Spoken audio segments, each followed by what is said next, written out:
Hello friends, எல்லோரும் எப்படி இருக்கிறீங்க? நான் வந்து விசாகப்பட்டினம் பக்கத்தில் புறா அப்படின்னு சொல்லி ஒரு ஊருக்கு நாங்கள் ட்ராவல் பண்ணி போனோம். ஒரு 3 ஹவர்ஸ் ஜேர்னி. ட்ரெயின்லேயே நம்ம போகலாம். ரொம்ப அழகான இடம் பாருங்கள். நம்ம போகும்போது நம்ம சுற்றி உள்ள பக்கத்தில் உள்ள எல்லாம் இயற்கை தான். ரொம்ப பசுமையாக ரொம்ப அருமையாக இருந்துச்சு. இந்த சம்மரில் இந்த மாதிரி வெளியில் நம்ம போகும் பொழுது இந்த மாதிரி நல்ல தண்ணி, நல்ல பசுமையான காட்சிகள், நல்ல காற்றோட்டம் நம்ம பார்க்கும்போது நம்ம மனசுக்கு வந்து ரொம்ப உற்சாகமாக இருக்குது. ஸோ நாங்கள் வந்து ட்ரெயினில் வந்து போனோம். இப்போ நீங்கள் பார்த்துட்ருக்குது வந்து நாங்கள் அந்த ட்ரெயினில் போகிற வழியில் இருக்கிற அந்த இயற்கை காட்சியெல்லாம் நீங்கள் பார்த்துட்ருக்கீங்க. இப்போவே பாருங்கள், தூரமாக ஒரு மலை தெரிய ஆரம்பிச்சிட்டு பாருங்கள். இந்த ட்ரெயினில் ஜேர்னி வந்து ஸ்லீப்பரில் வந்து எவ்வளோ நினச்சிங்க? 45 ருபீஸ் தான். போகிறதுக்கு 45 ருபீஸ், வரதுக்கு 45 ருபீஸ் தான். ஸோ நாங்கள் வந்து சின்ன பிள்ளைங்க எல்லோரும் ஃபேமிலியாக நாங்கள் போயிருந்தோம். ரொம்ப நல்லா இருந்துச்சு. இங்கே பாருங்கள், எவ்வளோ ஒரு க்ரீன் கலரில் இருக்குது பாருங்களேன். அப்புறம் இதுதான் அந்த புரா அப்படிங்கிற ரயில்வே ஸ்டேஷன். நம்ம வந்து இப்போ அங்கே இறங்கியாச்சு. இறங்கின பிறகு பாருங்கள், அந்த இடம் என்ன ஒரு அழகு. நல்ல மழை பெஞ்சிருந்தது.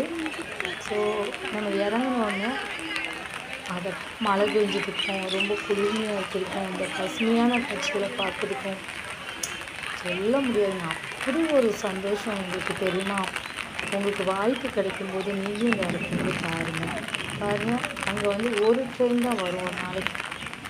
ஸோ நம்ம வந்து இப்போது 10 o'clock ரீச் ஆகிட்டோம். மார்னிங் காலையில் 7 o'clock ஸ்டார்ட் ஆகி 10 o'clock 9:30 10 o'clock ரீச் ஆயாச்சு.